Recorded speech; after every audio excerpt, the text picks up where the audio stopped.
Business Matters. Hi, my name is Kyle Kiriakidis, and this is the 1% Podcast. That was a great event. Stay tuned for the next episode, guys. Hi, welcome back. This is Julio Carrillo with the 1% Podcast, and today we have Kyle Kiriakidis from Go Left Agency. Kyle, why don't you give yourself a quick introduction about who you are, what you do, and let people know who you are. Thanks so much, Julio. I really appreciate you having me. So my name's Kyle Kiriakidis, and I'm a database marketer, a bit of a marketing accountant. I help people build minds in their business. So everybody has a database, customer data, and a lot of people don't know what to do with it. And so as we're going into this digital age, businesses are starting to understand, based on Amazon, that customer data is an asset. Mm-hmm. And so I specialize in helping them analyze, curate, and put that data into action. So through email marketing, paid advertising, things like that. And so we're quite data-driven, and we also bring the creative and human side into it through assessments and understanding how people communicate. Awesome. Well, it's a little bit of a tradition here on the 1% Podcast because it's El Real Don Julio. We always like to share a little bit of a toast here with some real Don Julio. And if you don't mind, just let me know when to stop. That should be more than enough. And you know what? It's a pleasure. I know we've been working together for a little bit. And love that you were able to come out here. So cheers. Thanks, brother. Wonderful. Glad to be here. So listen, so when we first started meeting together, one of the things that naturally gravitated me towards you was just because even though we get to wear the clothes we wear and we get to be in the environments we get to be in, one of the most important things for me that I gravitated towards you on was not just your energy, but a little bit of the background. Because you're from Surrey, yep. And like I think most entrepreneurs, we don't come from the greatest of backgrounds, but I think it's part of the things that drive us. Absolutely. And I kind of wanted to know that journey because I believe your father was also an entrepreneur. Yeah. He had his own restaurant. Yeah. And there was a bit of a downfall for him, if I'm not mistaken. And yeah, just give me the story. What kind of inspires you? What makes you go to those places? Yeah, thanks for asking. So I was born in Vancouver. Yeah. And my family immigrated here from Greece. Mm-hmm. So I'm a third generation immigrant. And so when they immigrated here, they built restaurants. One of them is Maria's Greek Taverna. It's on Denman and West Broadway. That's my aunt's place. Okay. So Shout out to them. And when I was 6, my father went down to Florida, the Florida Keys, to start a restaurant. Now, it was crazy because he actually ended up buying this restaurant from someone who didn't even own the restaurant. Okay. Crazy. So then the actual owner took him to court. And he was this guy, Gus Boulis, big Greek guy, and I guess he was caught up in some stuff. Anyways, fast forward, my dad went to court. The day before my dad went to court, somebody, and he was gone. Okay. And so my dad won the case, and he got his business visa and all the rest of it at that point. And so me and my mom and my sister moved down to Florida. And so I lived in the Florida Keys in Miami for 10 years. So, running around in Florida, in Miami, lots of crazy things happened. I think one story, I was skateboarding down the street and some guy got out of his car and pulled the gun out at us. And so, I'm growing up in a red state. And in Miami, my dad had built his own home, like from scratch, like this big, beautiful home, 25-foot ceilings, and we had made it, right? And so at one point, it all came crashing down. Mm-hmm. And when I was 16, my dad, there's tons of trauma with my mom and divorce and things like that.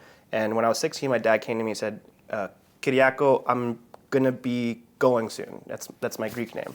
And he said, I'm going to be gone soon, but don't worry, I'll come back. And one day he was supposed to come pick up my younger brother. I have 2 siblings, mm-hmm. a brother and a sister. And he didn't pick him up. And I knew why he didn't pick him up. Wow. And so because the business got basically disintegrated, they lost their visa. And my mom, with 3 kids living in Florida, she was a wine sales rep, and she had to re-enter the States and get her visa. Upon re-entering, they said, no, you have 30 days to get you and your kids out of Florida. And so basically we got deported back to Canada. And so when I was 16, we moved back to Canada and to the North Shore. And my brother, my sister, my mom, and I lived in a 1.5 bedroom apartment in Ravenwoods in Deep Cove. Beautiful place, but quite small. Mm-hmm. And so from there, I went to school in Windsor, in North Vancouver and Blue Ridge, and I would walk like an hour and a half to school. And I would it's North Vancouver, it rains a lot, right? So I did it. And I remember being on buses, guys pulling shivs out on me, taking all my stuff. I remember one time somebody did that, and there was another gentleman on the bus, and he gave this guy $20 to just let me go. And this guy with the shiv tried to get off the bus with me, and the guy that gave him the $20 said, no, that $20 gets you here until the next stop. He looks at me, he's like, run home. And that's one of the most vivid memories I've had coming back to Canada, Wow. And from there, my dad actually came back, and then my dad and my mom decided to move in together to save money, and so we moved to Delta at that point, North Delta. And so we moved into a townhome, and in the townhome there was 3 bedrooms upstairs, one for my mom, my brother, and my sister. And my dad and I actually lived in the garage. And so his bed and my bed were next to each other in the garage. So for 2-3 years, I lived in a garage of a townhouse, freezing my ass off. And to be able to come from a life in Florida where every weekend we'd go on my dad's 28-foot boat and go fishing for mahi-mahi, sailfish, and marlin and all of it, to having everything in the world, to having nothing, what it seems like, it created this innate fuel and desire in me that gave me this willpower to never give up. And so I've been able to cultivate a will of, I don't give a fuck what you say, I'm going to make it happen, no matter what. Mm-hmm. And you know me as a pretty punctual guy and on time, and if I say something, it's going to happen and it'll be. And after North Delta, I got kicked out because my sister was dating a crack dealer, and my mom was doing crazy things, and I wasn't really about it. And I wanted to protect my younger brother who was in that. And so I got kicked out of my house. I came home one day, and all my stuff was on the street. And I said, Dad, we're out of here. And we went to Surrey. And I remember my grandma from Greece was living with us at the time, and I'd go to work in construction. I was a rod buster. So I was tying steel, packing steel every day. Ouch. That was my first kind of real job. Yeah. And it was funny because my family's Greek, so my grandma would make food, and she'd be like, how many cigarettes do you want today, Kiriako? And they would pack cigarettes in my lunch. Nice grandma. So that's kind of what happened there. And then I got into construction, and I was very successful and became a surveyor and equipment operator, and I built railroads in Prince Rupert, hydroelectric projects, and I was making 6 figures before 22 years old. And then I had all this money, and I didn't know what to do with it. I had no guidance. So I thought, I'm going to be an entrepreneur. I'm going to go to university. I went to school for accounting. Ran out of money, realized, oh gosh, I'm learning to become an employee. I gotta actually go and be an entrepreneur. So I got into door-to-door sales.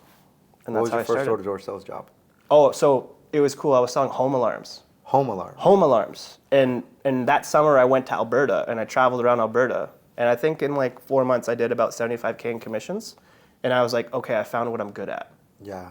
For me, my first door-to-door sales job, which was my first job, was selling the San Diego Union Tribune back then when newspapers were still relevant. Mm-hmm. And what was I, like 15? It was my first job.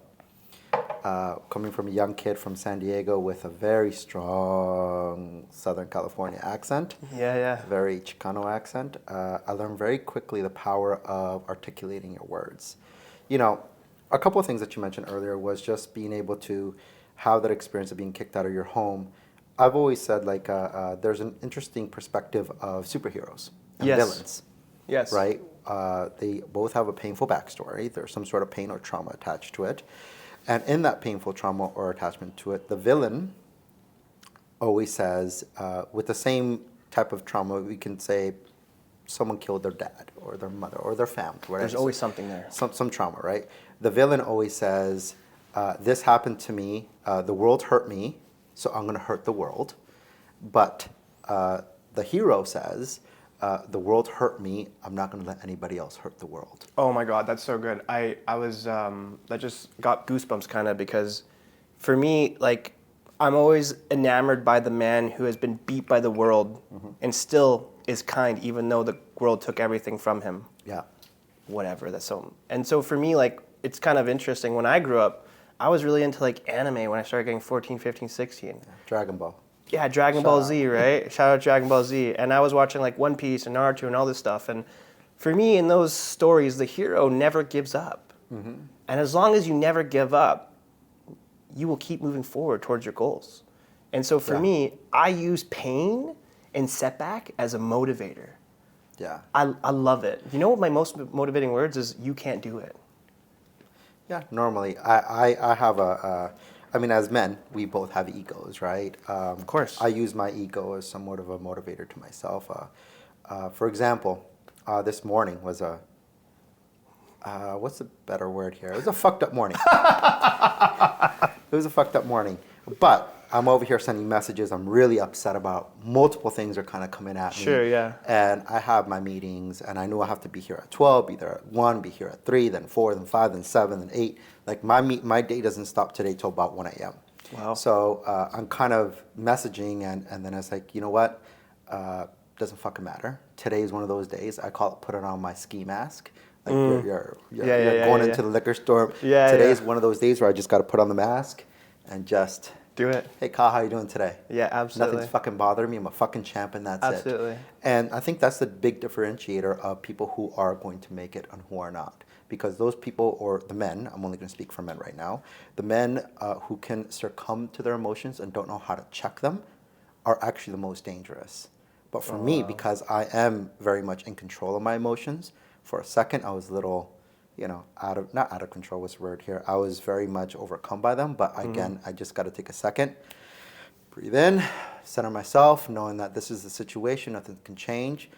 The only thing that can change is the next decision I make. And if you notice, I said decision, not choice. I kind of believe that choice is more or less of an illusion. Okay. Because deep down inside, you already made the choice. You know what you have to do. The choice is just an illusion. It makes you kind of feel a little bit better about what you're doing or whatever. But for me, it's I have to work. Yeah. I have to get this done, regardless. Because in the big realm of things, no one gives a shit. No. No one gives a shit at the end of the day. Your mortgage, your rent has to be paid. No one wants to say, oh, I had a bad day, defer me for another week. No one cares. So for me, it's being able to put those emotions in check, being able to still be able to perform at the highest levels. You can't be a boxer or an Olympic athlete and be like, sorry guys, I'm just not emotionally I can't do it today. No, I can't do it. I can't perform. It reminds me of, like, as entrepreneurs, there's no one else coming. There's no one coming to save you. And so when you share that story with me, it's like, it reminds me of what's critical as an entrepreneur is having faith in oneself.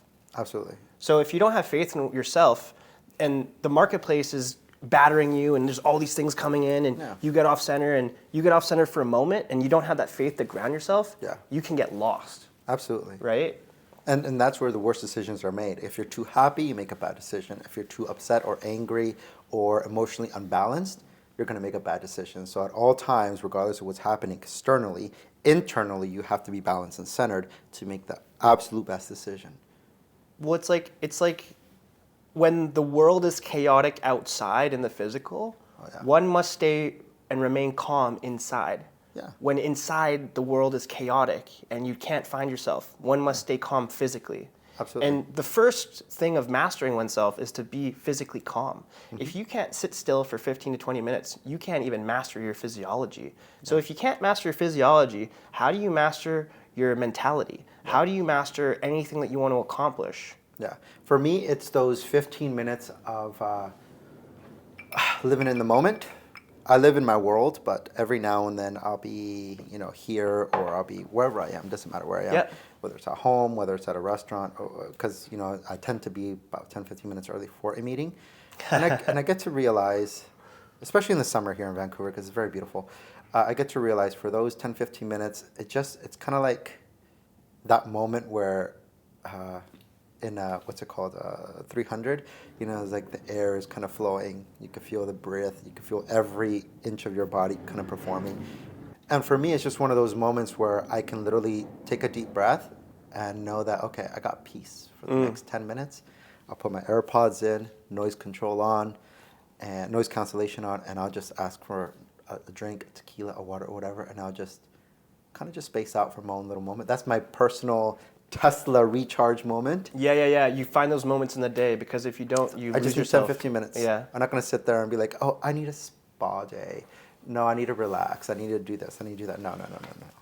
That's the one thing that me, you, everybody in this room right now can never get back, is that missed time. Well, that's that's kind of like a warrior's, it's a warrior's moment. That's what I call it, is when you can go inside your mind for 10, recenter yourself, and come out even more powerful than the last time. Yeah. And it's like, how do we take what we have and compound upon our own skills and mentality to create that fortitude to be able to battle in the marketplace? And in the marketplace, it's getting tougher and tougher and tougher. Yeah, absolutely. As time goes on. And while we have all this technology and access, at the same time, things are becoming more challenging in ways, but also easy. You know what I mean?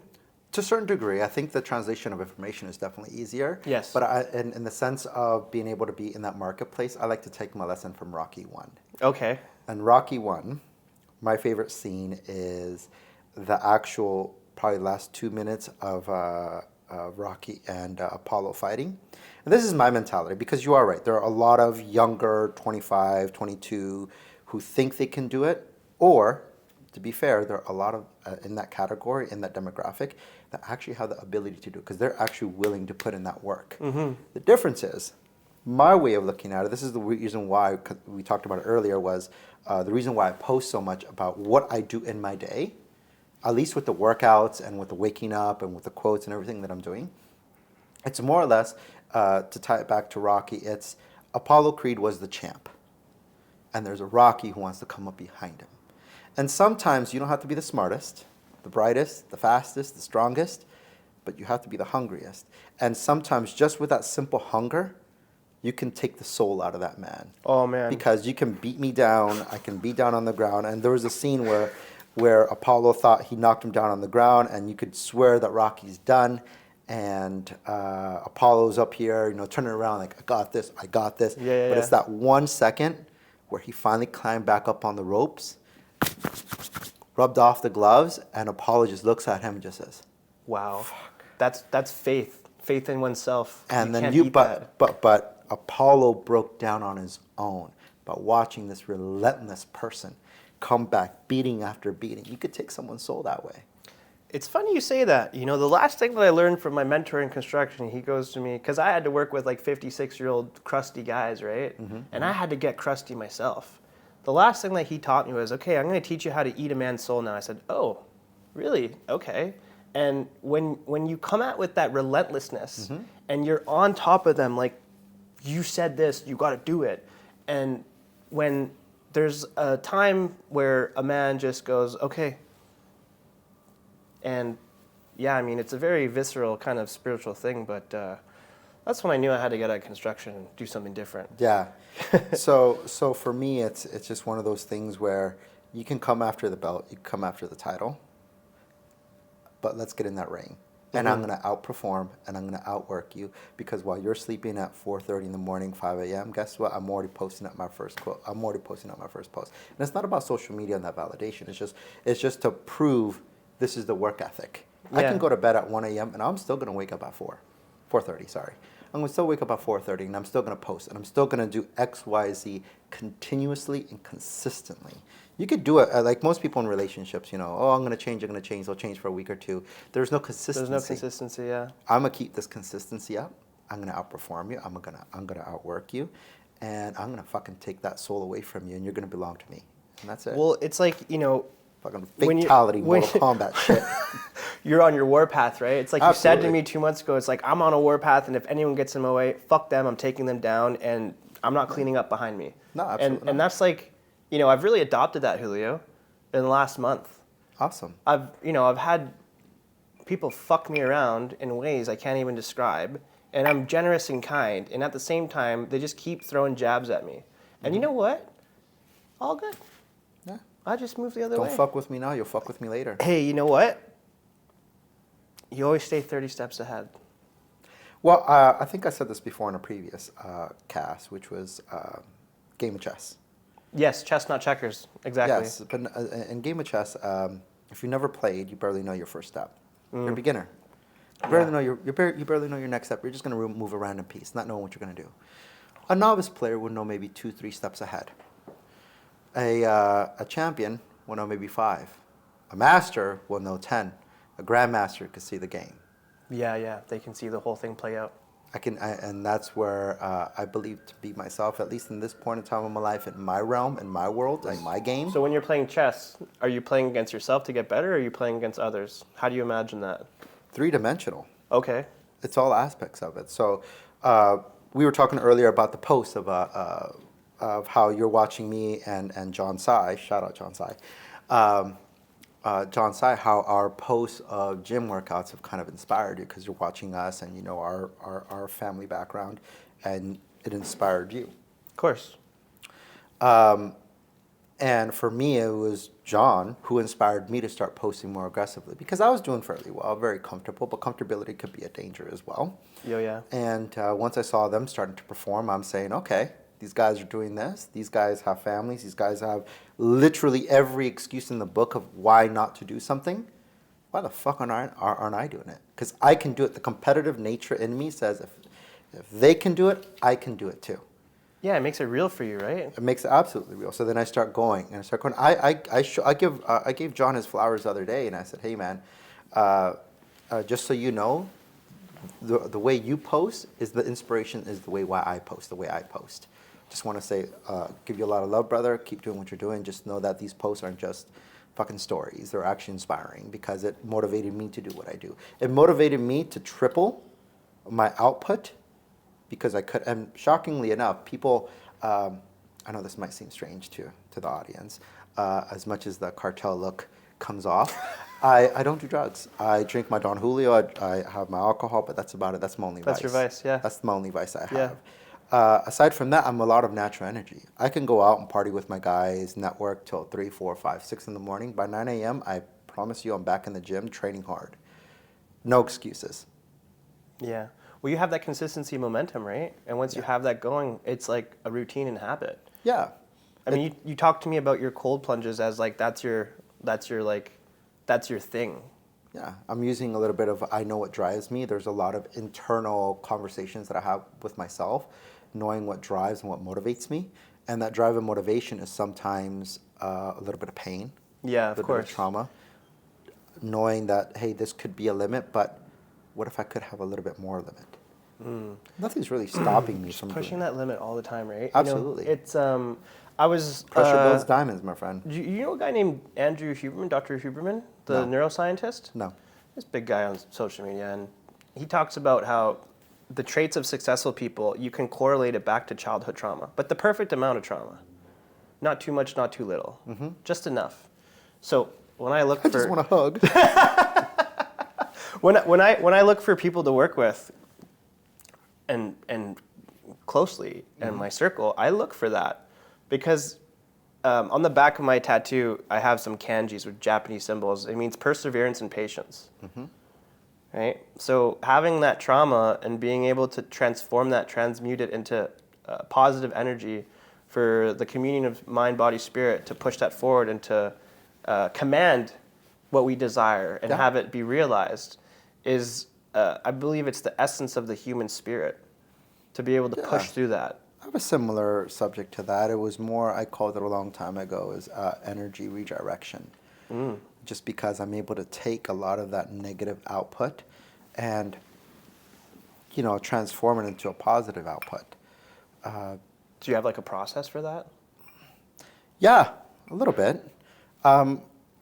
For me, it was when I hear those negative outputs, when I hear those negative kind of directions at me, because again, opinions are very subjective, and opinions of oneself can be subjective based off of whoever that person is, because it could be derived from a lot of insecurities on their end. A lot of the times, Oh my God, yeah. you know, for me, it's just, okay, I take everything with a grain of salt, but if this person had this opinion of me, I really try to be introspective and look at it, okay, why did they have that opinion of me? Is it because of my action or what I said or what I've done? or is it because it probably comes from their own insecurity? So you got to be a little bit more strategic on when you take those opinions. You got to be very discerning. I mean, like, so I have had experiences where I say something to somebody and they say, oh, well, you just said this. I said, is that what you heard? Yeah. What's going on in your head that made you hear that? Yeah. What do you actually, like, when you come and talk to me, like, what are you listening for? Like, are you like listening for bullshit and bad stuff, or are you listening how this is actually possible and real? Yeah. Because the way that you come and talk to me and you're listening to me, it's going to impact how you hear things. Absolutely. And so if you're disrespected, that's your problem, not mine. I don't give a fuck. You know what? I think that's the key trait in the last 12 months for me, is before 12 months ago, I definitely had more of a care of the opinions of others. And I think it's a very interesting aspect in young men or men in itself when you have to learn how not to care. A lot of guys say they don't care, but they fucking care low-key. They fucking care more than anyone. Yeah. And I can literally look at anybody in the face like, I can give a fuck less, bro. Well, and because just tell them. you're good. You got your son, Sebastian. You got your family. You've had everything, right? Like you've experienced life. Now it's about building and giving to others, and you donate to charities. You're involved in the community. At a point, you get to, and I've gotten to a place. One of the really good books I read was Subtle Art of Not Giving a Fuck. Good book. And I got to a place where I said, listen, Kyle, you're gonna go through life, and some people are gonna like you. Some people aren't. Most people don't really like me in the beginning because I'm so in your face. And so You're high it's almost energy, like, but there's nothing wrong with that. and it's a bit of a filter process. Yeah. I don't mind it. Yeah. And like, I can be prickly. They used to call me crusty in construction because I didn't put up with shit. And it's, who's this 22-year-old kid telling me what to do? You're crusty. Yeah, well, get to work. You're not doing your job. I'm gonna take your job. There you go. And that was actually an interesting thing in the construction industry, is rampant with older guys don't want to teach younger guys because they think that they're going to take their jobs. And the fact of the matter is, if you don't teach the younger generation, who's going to take care of you when you're sitting in the old folks' home? No, I think it's better if you're not going to teach them, then don't fucking complain that they're being stupid. Well, that's another thing. Like, I went and saw Jordan Peterson a couple months ago with my mentor. We sat like third row, and you can't complain about something. Oh, the one in Maple Ridge? No, in the Orpheum, actually. Oh, okay. Yeah, it was good. He said, they started asking about politics, and he said, well, who here has actually involved in politics? No one raised their hand. Well, who here is complaining about it and not involved? Everyone. He's like, well, see, that's the problem. If you complain about something and you don't do anything about it, you abdicate your responsibility. You have no grounds to be complaining. It is mute. It is just such a waste of energy. So, in my group chat yesterday with my buddies, when it starts talking about negativity and complaining, I'm like, so what are you doing about it? And they're like, well, what do you mean? I'm like, well, how are you going to complain here and then not do anything about it? Isn't that like completely like fucked? How are you going to sit here and complain about it? Go do something about it. You're laid off. You don't have any work. Go figure it out. You need to be spoon fed what to do. This isn't Elmo Street. No? No, I mean, unless you want it to be. Okay. You look a little low. Maybe not. A little. Sure, yeah. You're breaking whatever. rules, buddy. That's okay. I'm a rule breaker. So, speaking of rule breaking, in business, and what you do, I do believe you have to be a bit of a rule breaker. You have to be someone who can be able to adapt fairly quickly. You have to be able to monetize on certain opportunities, and just really be a little bit of cutthroat on it. Yeah, it's and marketing. No offense, there's thousands of you guys. It's quite a big market out there for. The last networking event I went to is like they're fucking giving out the fucking certificates. I'm like, so all of you guys are professional social media guys? 1,000 followers, but all of you are fucking professionals? It's kind of bullshit. I mean, I just show people results. I have a lot of clients that are not happy with how things look or how things are, and they're still producing results. And so when I talk to people, one of the biggest challenges for me is when I'm managing clients, it's like, do you want it to look good or do you want to produce results? Because sometimes what doesn't look good actually produces results. So when we start doing email marketing, the first thing that we do is we start doing some analyzing of the database, and we might send some campaigns out, and it's just plain text. Yeah. Just to see, can we get a response? What can we do? And clients complain about that. And I'm like, okay, well, that if we put graphics and all of that, it might go to spam and X, Y, Z. And do you want to make money, or do you want to make the email good even though it's not going to you? So in marketing, it's always about how is the person getting the messaging Or on the other end of that message, how's it going to land over there with them? And so thinking about that psychology, like the message to you or the message to somebody else would be completely different, right? Depending on what's important to you. Okay. Speaking on the same topic as marketing, I take marketing as more of a subject of communications. Oh, it is just communication. You know, it's marketing and innovation. It's not just sales, sales, sales, push, push, push, push.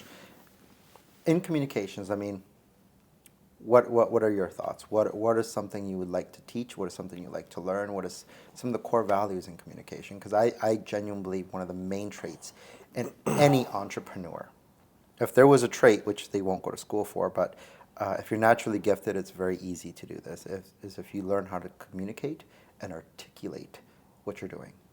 Yeah, that's a great question. So I was actually part of a 2-year-long communication program, team management leadership program. That's where I met John. Oh, John was my coach there. So I'd be dialing people up, enrolling them in these personal development programs, selling air. And like literally? I mean, yeah, they come to for like a 3-day weekend, and you promise them some outcome, and they either produce or they don't.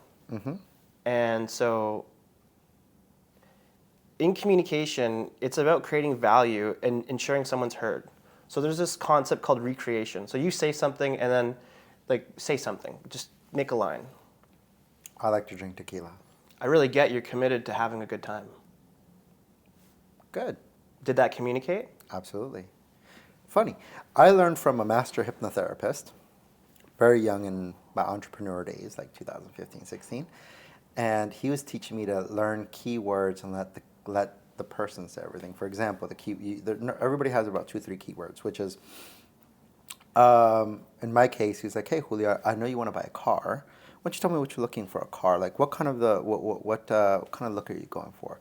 And he was able to take out the keywords for me, which was like, you know what, I want something elegant, I want something bold, and I want something unique. I don't want to be like everybody else. And so, long story short, I gave him like this whole long-winded version about what I wanted. And then he just comes back. He's like, you know what, I do agree with you, but you know what, I think an Aston Martin is unique enough and bold enough, but provides a little bit more of the excellence you're looking. But he's regurgitating my own words to me, and naturally, I'm like, yeah, you're right. So at the chorus level, to communicate is a function of love. Yeah. Because if you actually get what someone's saying, you're in their spirit, right? Like in their eyes, and you're with them.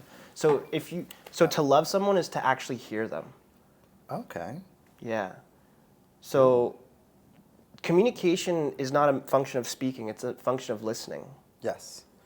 Like, for example, if I were to give an advice to any 20-year-old out there, they always say, like, in your 20s, oh, that's your time to go do whatever you want, you can fuck up, you can Absolutely.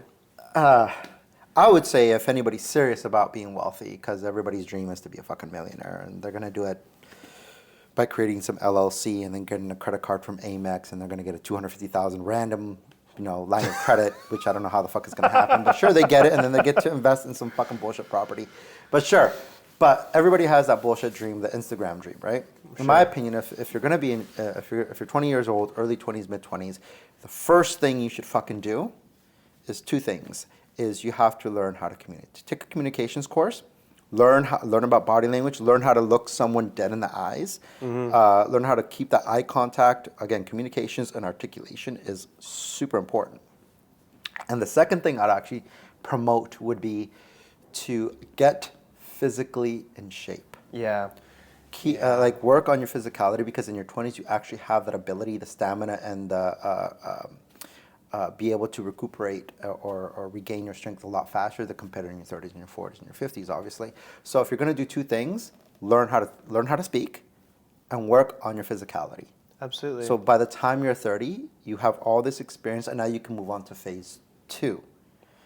A lot of kids or a lot of young generation in their 20s think they could just fuck it off because they're going to fuck it off. Like, if you're going to be serious about doing any type of business or any type of career in general, there is being in shape. We'll call it pretty privilege in a male's perspective. It goes a long way. Oh my gosh, yeah. That brings up a really good point. Mark Cuban says the first skill you need is to sell, and to sell is to be able to communicate. If you're an effective closer, selling and closing are two different things. Yeah, two different things. Yeah. So to sell is to communicate, and to close is to actually recreate what someone said and close them based on what they told you, why it's important to them. You can't manipulate someone into a close. You can only do it based on what they told you. So in the selling, the function of selling is you're gathering information on why it's important, the pain, the gap that they have, what's going to get them there. If they had it, what would that create? And then to be able to close. Yeah. My brother, my mom convinced him and did everything in her power to help him get a scholarship and go to university. And I said, I don't know if that's the right thing for him. 6 months later, he came home. And he was 1920, and I said, wow, he's 8 years younger than me. So I said, gosh, if I could redo it, I would just go and get into trades and get in shape. 3 years later, he's third-year apprentice, he's doing it, and he's got the rest of his life ahead of him. Yeah. After he's at his Red Seal, I said, go sell HVAC, go sell something, learn. It's like that Robert Kiyosaki quadrant of, you're an employee, then you're self-employed, then you're a business owner, now you're an investor. So how do you work your way up the snakes and ladders of entrepreneurship to become somebody that, learns a system, builds a system, owns a system, and the function of everything working into it, and then to work that, and then to just have passive income and manage that. And so what you're saying is really brilliant because there is a roadmap. Thank you. There is a roadmap, and I think, it's like college. Shit, man. The people on my team went to college. But fuck college. Sorry, let me rephrase that. I'm not saying fuck college. College does have its uses. But what I'm saying that is the college portion of it is you got to pick your courses right. Oh my God, I think everybody who for the most part, I'm going to go with just my personal percentage, not factual or not accredited by any way. 90% of people who go to college for a certain degree never do that fucking degree. Ever. Why? Because they don't even know what the fuck they're doing. They don't even know what they want. No. Have you ever met a 22-year-old kid? Ask, what do you want? I don't know. Oh, I could say 3 things of what they want right now. But it's not going to do anything with college. Young, dumb, full of cum, right? You know what I mean? So, but yeah, it's like my brother. He's 22. He's like, I don't even want to date girls. They don't even know what they want. I'm like, wow, you're smart. Good. You're just focused on he's like, I'm just focusing on myself. I said, wow. Yeah, they'll come around. I think you should be focusing on getting your physical condition correct. I think you should be working on articulating yourself. And if I could add maybe a sub-subject which isn't as important, but it could be something that, again, is still getting in the training of habit, which would be just reading. Reading and education. You're a big reader? No. No? But I'm a big listener. Okay, so I you do like the audiobooks because right? I do know myself, and I do know Auditory. To have the book in front of me is going to be super challenging.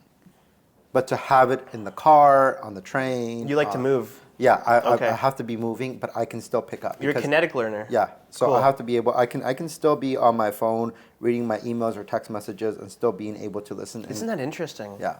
You ever meet people, you talk to them, they're doing something else, nothing comes through. Yeah. I have the experience that you can just do multiple things. But you have to be very careful with that too. You have Sure. to be able to reach and know your audience, because to some people, to some clients, that's incredibly rude. I'll give an example. A lot of my Asian clientele, that's not as rude to my Caucasian clientele. And the Caucasian, that's very rude. You don't do that.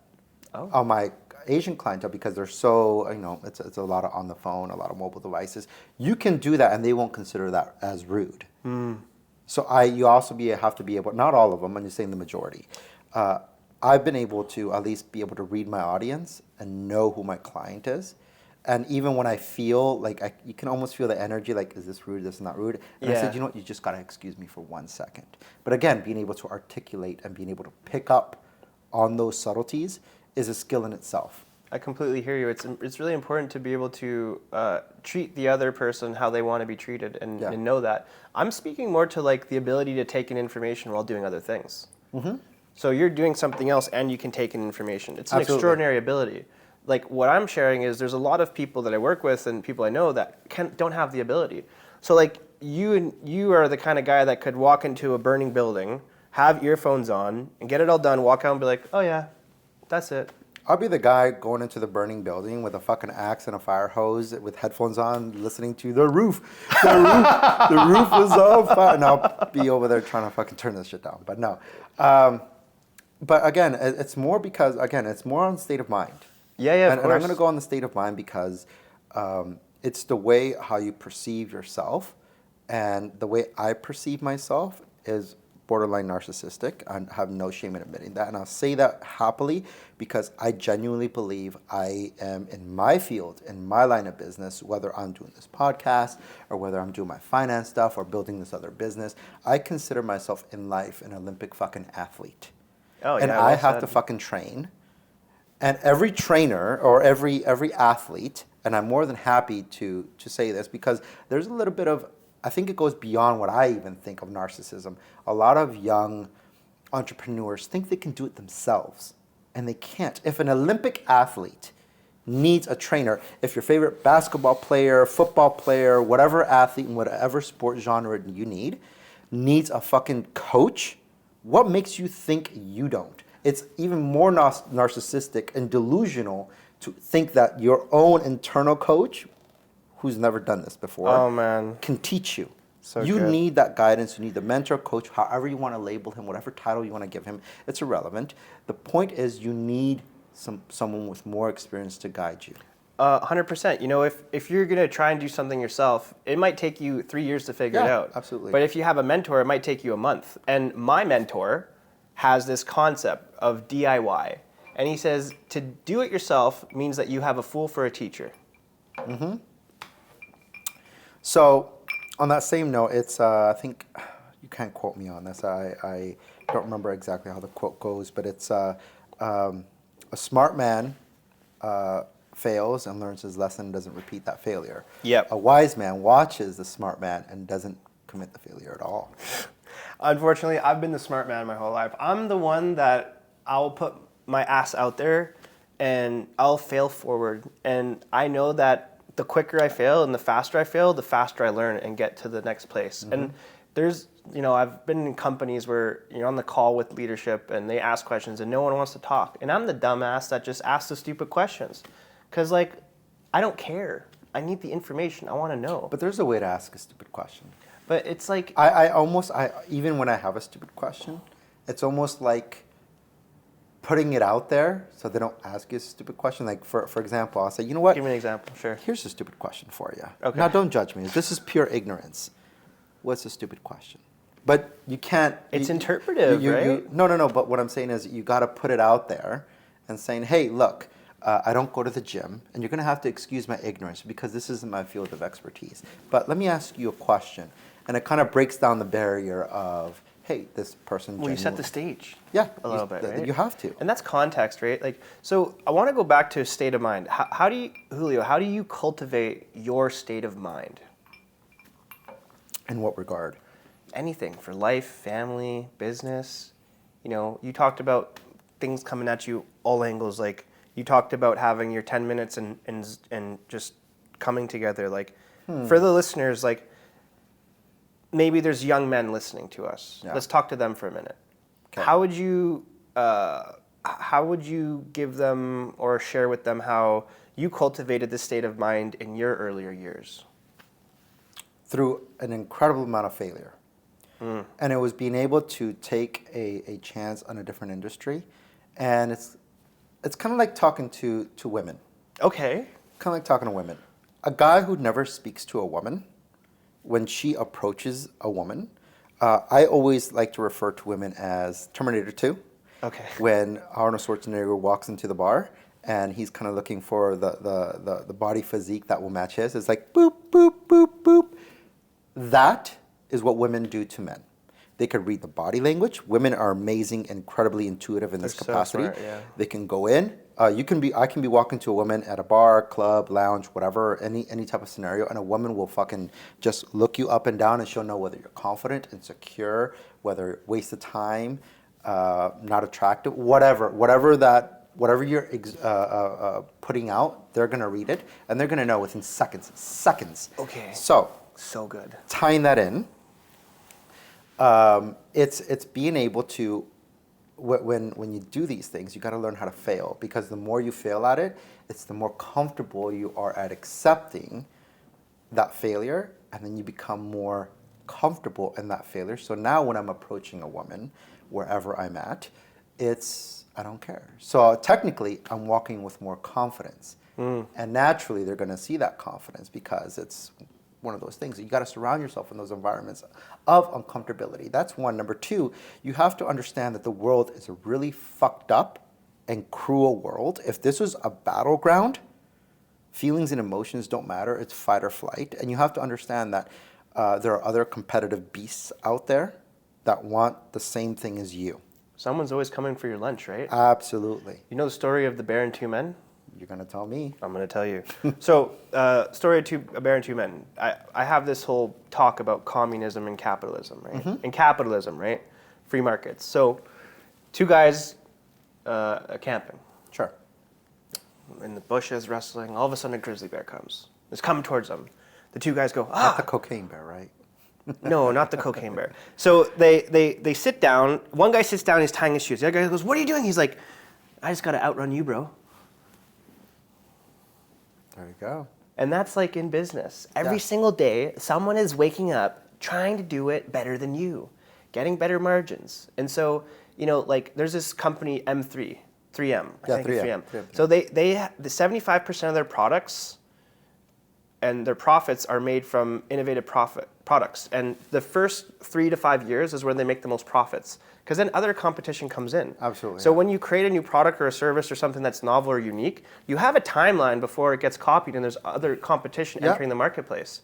And so in business, we always have to be innovating, right? Like for me, I have to come up with innovative solutions and products for my customers.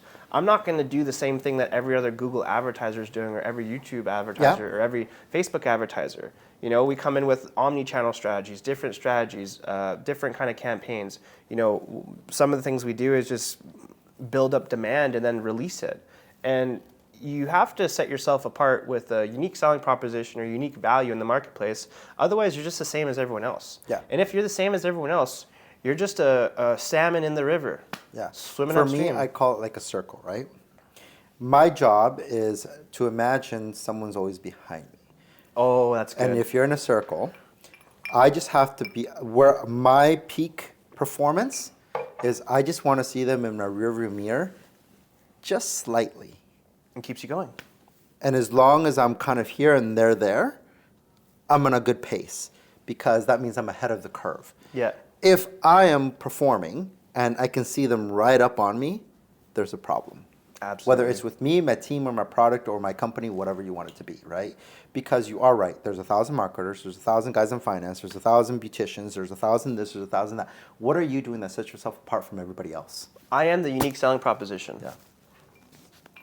Right? The way I deliver service, communicate, listen. I remember I pick up a phone call with clients 5:35 in the morning in Ottawa, and on the other side, like, I'll do that. I will make it happen. You ever heard the story of the cheese and the mouse, the cat and the cheese? The cat and the cheese? No. Yeah. Okay, so they did a study with rats. I need to And listen to more stories. yeah, I love stories. It's marketing, it's storytelling, right? It's how people get it. So there's a rat in a tube, and they put the cheese in front of them, and they have some degree of output. It's going for it, right? Now they put a cat behind the mouse, and it went like 100 times faster. So in life, when you're doing business with people, it's like, what motivates them? Do they have cheese, or do they have a cat, or do they have both? So for me, like, my goals is the cheese, but the cat is like my family and all that, and it makes me go harder and faster. And there's also a story around hope, and they put a rat in water, and they saw how long it would swim, and it swam for about 15 minutes, and they took it out of the water, and they wiped it off, gave it some food, gave it some water, some hope, and put it back in. How long do you think it survived swimming? About 5 minutes? 5 hours. 5 hours. Something crazy like that, don't quote me, but it was an insane, like 500, 700% increase. So when you give a bit of hope, that will drive the animal or the human or the whatever to go that much harder. We're running out of time, but on that subject, I want to argue that a little bit. Okay. Just because hope, I almost find it as a form of delusion. We could call it something else. Sure. Like, only just because, for me, yes, there's, as entrepreneurs, we have to have a certain amount of optimism, but we have to have a certain amount of realism as well.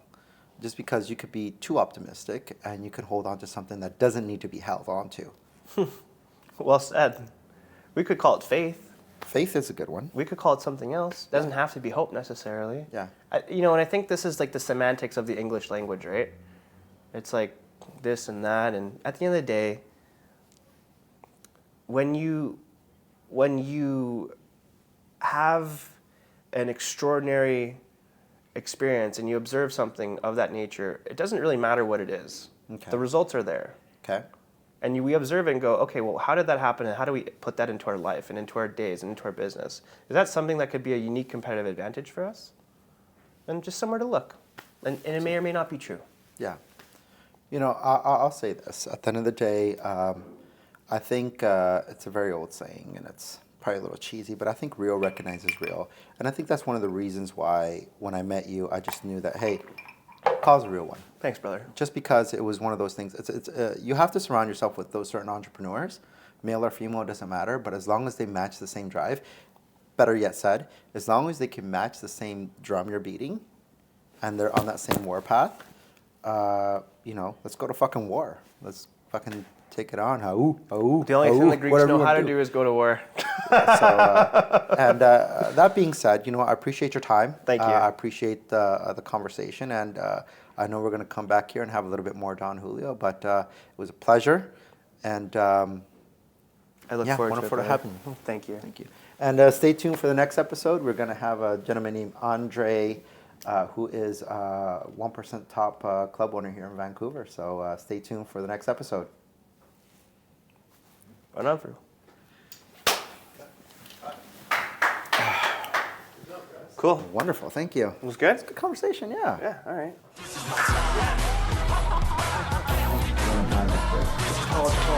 Nothing else matters. Hi, my name is Kyle Kiriakidis, and this is the 1% podcast. That was a great event. Stay tuned for the next episode, guys.